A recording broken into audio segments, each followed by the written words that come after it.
Yes, अपना chapter चल रहा था price and output determination under perfect competition, पूर्ण प्रतियोगिता में उत्पादन तथा मूल्य का निर्धारण।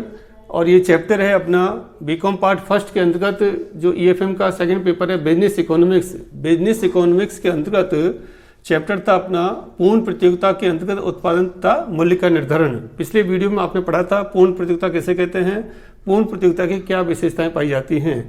आप जानते हैं कि पूर्ण प्रतियोगिता के अंतर्गत बहुत सारे क्रेता विक्रेता होते हैं, समरूप वस्तुएं बेचते हैं, वस्तुओं का मूल्य समान होता है। इस तरह की कुछ विशेषताएं आपने देखी थी। आज हम अध्ययन करेंगे फर्म का साम्य संतुलन, equilibrium of the firm. Firm संतुलन की स्थिति में कब होती है? प्रोफेसर हेंसन ने कहा है कि एक फर्म उस समय संतुलन में होगी जब उत्पादन में कमी करना या अथवा वृद्धि करना उसके लिए लाभकारी नहीं होगा। यानी कि फर्म के इक्विलिब्रियम की स्थिति तब आती है जब उत्पादन में कोई परिवर्तन नहीं होता। यानी कि उस स्थिति में फर्म उत्पादन में न तो कमी करती है न वृद्धि करती है, और फर्म ऐसा तब करेगी जब फर्म को अधिकतम लाभ प्राप्त होता है। यानी कि फर्म के संतुलन की स्थिति उस समय होगी जब फर्म को अधिकतम लाभ प्राप्त होगा। तो फर्म के संतुलन का सामान्य अर्थ ये हो गया कि जब कोई फर्म अपने उत्पादन में न तो कमी करती है न कोई वृद्धि करती है, यानी कि उत्पादन में कोई परिवर्तन नहीं करती है, और उस स्थिति में फर्म को अधिकतम लाभ प्राप्त होता है या लागतें न्यूनतम होती हैं, क्योंकि हर फर्म का ऑब्जेक्ट होता है कि अधिकतम लाभ कमाना। अब फर्म जो है वो प्राइस टेकर होती हैं, प्राइस टेकर होती हैं, प्राइस मेकर नहीं होती हैं, क्योंकि उद्योग कीमत का निर्धारण करता है और फर्म उद्योग द्वारा जो कीमत निर्धारित की जाती है उन्हीं के आधार पर माल बेचती हैं। जैसे उद्योग में कीमत का निर्धारण जो सामान्य नियम है वस्तु की मांग और पूर्ति के द्वारा होता है, तो ये तो डिमांड कर्व है और ये एसएस वक्र है। तो कीमत का निर्धारण हो गया ओपी। अब ये जो ओपी कीमत निर्धारित हुई है, ये जो फर्म है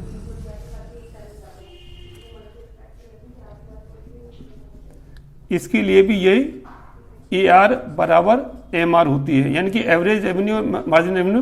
तो फर्म जो है उसके लिए भी कीमत यही होगी, यानी कि जो कीमत का निर्धारण होगा वो इंडस्ट्री करेगी, और इंडस्ट्री के द्वारा जो कीमत निर्धारित की जाती है इस एग्जाम्पल हम देख रहे हैं कि उद्योग का ये DD वक्र है और ये SS वक्र है। आपको सामान्य बाजार मूल्य का जो नियम है कि जहां डिमांड कर्व और एसएस वक्र एक दूसरे क्रॉस करते हैं, ये ई बिंदु आ गया। यहां पर आपने ओपी कीमत तय हुई, और इस पी जो कीमत तय हुई है यही फर्म प्राइस टेकर हो गई, और ओपी कीमत पर यह फर्म जो है वो कितना ही माल का उत्पादन करेगी या बिक्री करेगी। अब ये जो कीमत रेखा है, AR रेखा और MR रेखा है, ये पड़ी हुई रेखा होती है, हॉरिजॉन्टल लाइन होती है। तो यहाँ पर आपको ये बात रखनी है कि जो फर्म है वो प्राइस टेकर होती है, प्राइस मेकर नहीं होती। प्राइस मेकर जो है काम वो इंडस्ट्रीज का पूरा किया जाता है, और उस इंडस्ट्रीज में फर्में बहुत सारी होती हैं। इन फर्मों का योगदान उस प्राइस को कम ज़्यादा करने में नहीं होता है। फर्म तो केवल इतना काम करती है कि जो कीमत इंडस्ट्री ने तय कर रखी है उन्हीं कीमत के ऊपर वस्तुओं की बिक्री करती है या उत्पादन करती हैं। अब आगे चलते अपन, किसी भी फर्म के संतुलन के लिए या साम्य स्थिति ज्ञात करने के लिए दो विधियां हैं। उनमें पहली विधि तो है कुल आगम तथा कुल लागत विधि, total revenue and total cost method. हम इस विधि के द्वारा किसी फर्म के संतुलन की स्थिति तब कहेंगे जब TR total revenue is greater then total cost TC से अधिक होगा और अधिकतम दूरी ज़्यादा होगी। जहां पर फर्म को अधिकतम लाभ प्राप्त होगा वही फर्म के संतुलन की स्थिति होगी। इसको एक रेखाचित्र के द्वारा समझ रहे अपन। जैसे मान लीजिए ये है आपका TR टोटल रेवेन्यू वक्र, और ये है आपका TC कर्व। तो इस बिंदु पर TR TC दोनों बराबर हैं, इस बिंदु पर TR TC बराबर हैं, लेकिन इसकी जो अधिकतम दूरी है ये वाली,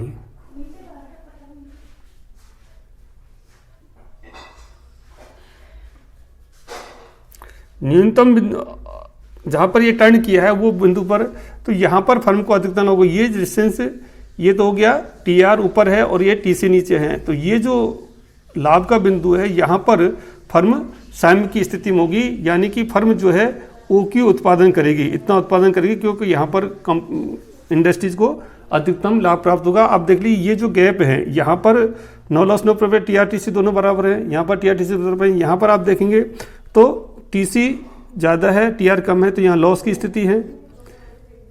अब ये जो दूरी यहाँ पर ऊपर जाएंगे तो फिर ये लॉस की स्थिति आ जाएगी। इस बिंदु से और इस बिंदु के बीच में कंपनी को या फर्म को लाभ हो रहा है, तो अधिकतम लाभ इन दोनों की दूरी यहाँ पर होता है, तो ये फर्म की संतुलन की स्थिति होगी। कुल आगम और कुल लागत जो विधि है वो व्यवहारिक नहीं है, इसमें इस अधिकतम दूरी को ज्ञात करना बड़ा कठिन काम है, जटिल प्रक्रिया है, इसलिए इसको सही नहीं माना जाता। और फर्म के संतुलन की जो दूसरी विधि है सीमांत लागत एवं सीमांत आगम विधि, marginal revenue and marginal cost method, इसको ज़्यादा सही मानते हैं। और इस विधि के अंतर्गत फर्म का संतुलन उस स्थिति में होता है, उसके लिए दो कंडीशन चाहिए। आप जानते हैं कि फर्म की ए आर बराबर एम आर रेखा पड़ी रेखा होती है, और फर्म के संतुलन के सीमांत आगम और सीमांत लागत जहाँ पर होगी एम आर बराबर एम सी होगी, यानी कि मार्जिन रेवेन्यू और मार्जिन कॉस्ट दोनों बराबर होंगी। पहली कंडीशन थी। दूसरी कंडीशन इसमें आती है कि एम सी रेखा एम आर रेखा को नीचे से काटे।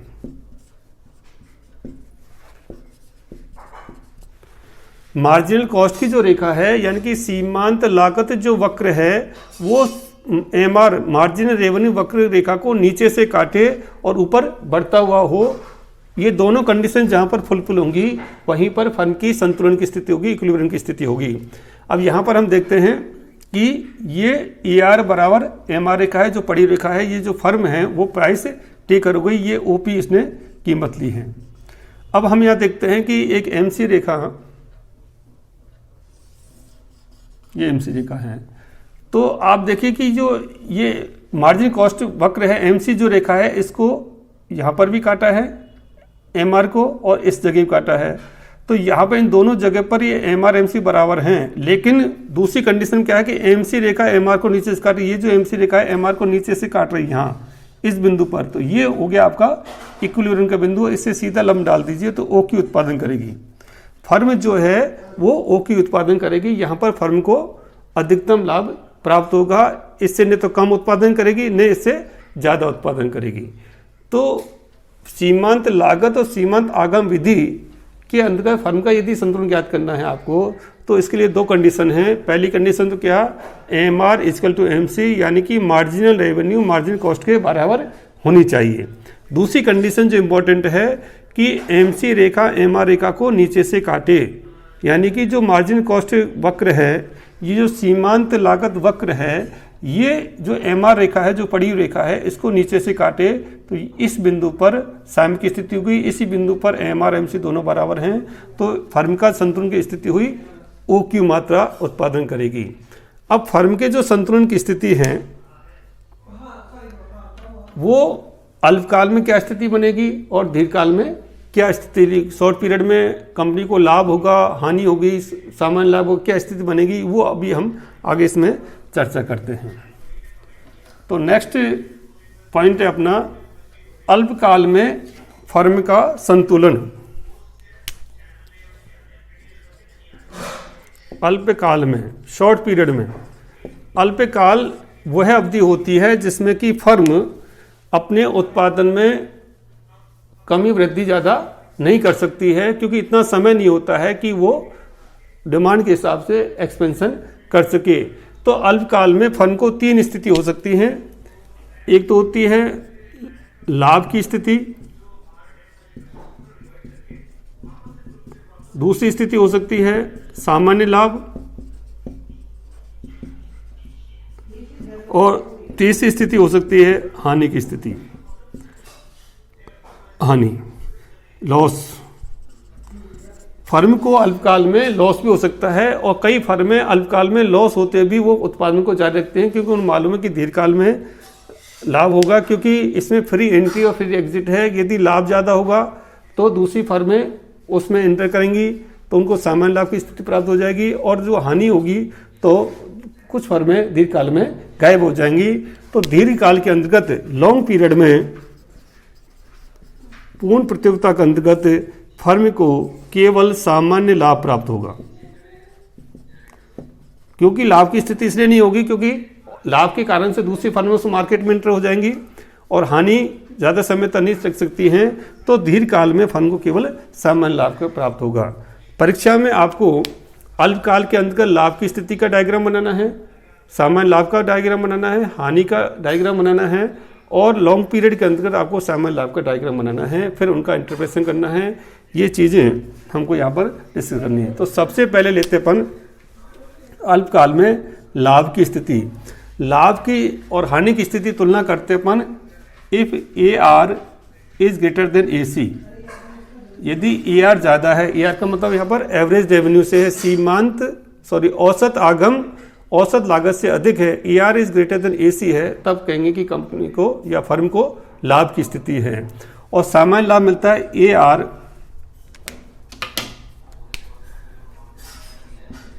इजकल टू AC, यानी कि एवरेज रेवेन्यू और एवरेज कॉस्ट दोनों बराबर हैं तो सामान्य लाभ की स्थिति बनेगी। और लॉस की स्थिति क्या होगी, AR is less than AC, यानी कि एवरेज रेवेन्यू कम है और AC एवरेज कॉस्ट ज़्यादा है तो हानि की स्थिति बनेगी। अब डायग्राम हम सबसे पहले ले रहे हैं लाभ की स्थिति का।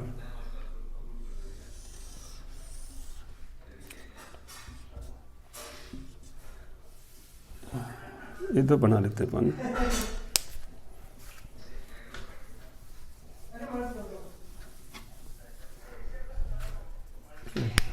सबसे पहला लाभ की स्थिति का।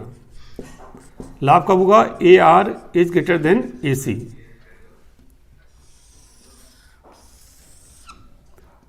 ये आपकी AR बराबर MR पर ही रखें। अब आप ध्यान रखें कि आपको लाभ का डायग्राम बनाया तो AR जो है ना, AC रेखा आप इसके नीचे खींचें, ये AC होगी, ये आपने खींच दी MC रेखा। तो सबसे पहले आपको संतुलन का बिंदु देखना है कि फर्म संतुलन की स्थिति में कम होगी जब MR बराबर MC होगी। तो MR MC यहाँ पर बराबर है ई बिंदु पर, और MC रेखा MR को नीचे से काट रही, तो ये हो गया आपका संतुलन का बिंदु। मैं ई पॉइंट इसको लाल से डिनोट कर देता हूँ। ये जो बिंदु हुआ ये ई बिंदु का, और इससे आप सीधा लंब डाल देंगे तो फर्म OQ उत्पादन करेगी, OX, और ये P प्राइस होगी। अब ये फर्म OQ उत्पादन कर रही है। अब आप देखें कि ये तो हो गया AR और ये है AC को यहाँ टच किया, तो इससे अगर आप सीधा आप ऐसे बनाएंगे तो AC कम है, AR ज़्यादा है, तो ये हो गया प्रॉफिट। AR अधिक के ऊपर है, AC नीचे है, ये नीचे यहाँ टच किया है, तो ये क्या आ जाएगा इसका टोटल प्रॉफिट। तो ये तो हो गया प्रॉफिट का डायग्राम। प्रॉफिट के डायग्राम आप ध्यान रखें कि AR is greater than AC, तो यहाँ AC है, ये नीचे है, कम है, और ये AR ऊपर है, क्योंकि ये जो रेखा है ये AR और MR दोनों हैं। तो पहले आप करेंगे MR MC दोनों बराबर हैं और MC रेखा MR को नीचे से काटे, ई बिंदु ये इक्विलिब्रियम का पॉइंट हो गया, इससे सीधा लंब डालेंगे। यहाँ पर AR को यहाँ टच करती है AC को, तो ये AR ज़्यादा है, AC कम है, तो ये आपका प्रॉफिट का डायग्राम हो गया। क्लियर। अब बनाते हैं अपन सामान्य लाभ।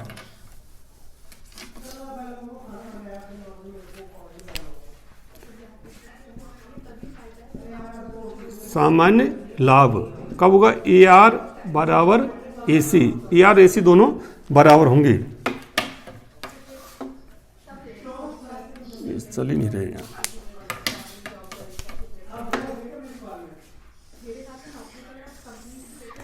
आपको क्या करना है, ये AR बराबर AC।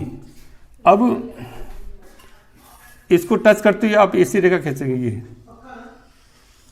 AC, और ये हो गई MC।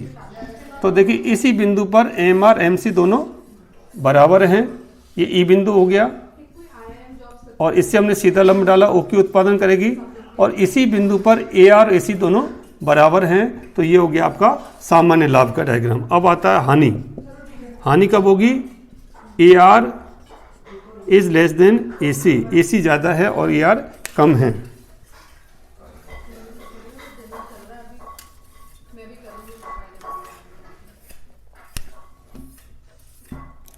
तो ये AR बराबर MR। अब आप AC रेखा थोड़ा इससे ऊपर खींच दें AR से, और ये हो गया आपकी MC रेखा। तो यहाँ पर MR MC दोनों बराबर हैं। ये हो गया E बिंदु। इससे ऊपर सीधा लंब डालेंगे तो यहाँ टच की है आपको AC रेखा, AC ऊपर है, AR नीचे है, तो ये क्या हो गया आपका? लॉस। ये हानि की स्थिति होगी। क्लियर? यानी कि AR कम है, AC ज़्यादा है, तो ये कुल हानि की स्थिति हो जाएगी। तो अल्पकाल में फर्म को लाभ की स्थिति होगी, सामान्य लाभ मिलेगा और हानि की स्थिति होगी। लेकिन लॉन्ग पीरियड में फर्म को केवल सामान्य लाभ प्राप्त होगा। और सामान्य लाभ प्राप्त करने का जो डायग्राम इसमें यहाँ बनाया था, उसी प्रकार से आप उसको बना देंगे। ये हो गया AR बराबर MR, और AR और ये AC रेखा इसके बिल्कुल साथ में खींच दी, और ये हो गया आपकी MC रेखा। इस पॉइंट पर दोनों बराबर हैं, इसको LMC कह सकते हैं, यानी कि लॉन्ग मार्जिनल कॉस्ट। ये LAC हो जाएगी, और इस बिंदु पर ये आ गया आपका सामान्य लाभ। तो इस प्रकार से फर्म को अल्पकाल में 3 तरह की स्थिति हो सकती है: लाभ की स्थिति, सामान्य लाभ और हानि की स्थिति। और दीर्घकाल में फर्म को केवल सामान्य लाभ प्राप्त होगा, क्योंकि यहाँ पर प्रतियोगिता है, फ्री एंट्री फ्री एग्जिट हैं। तो इस प्रकार से पूर्ण प्रतियोगिता के अंतर्गत फर्म जो है वो प्राइस टेकर होती है, प्राइस मेकर नहीं होती है। उद्योग के द्वारा जो मूल्य निर्धारित किए जाते हैं उसी पर फर्म अपने बिक्री करती है। और फर्म संतुलन की स्थिति तब होती है जब MC रेखा MR रेखा दोनों बराबर होती हैं, और MC रेखा MR को नीचे से काटती है, यानी कि फर्म को अधिकतम लाभ की स्थिति होती है। अल्पकाल में फर्म को 3 स्थिति हो सकती हैं, और दीर्घकाल में केवल फर्म को सामान्य लाभ ही प्राप्त होगा। थैंक यू, धन्यवाद।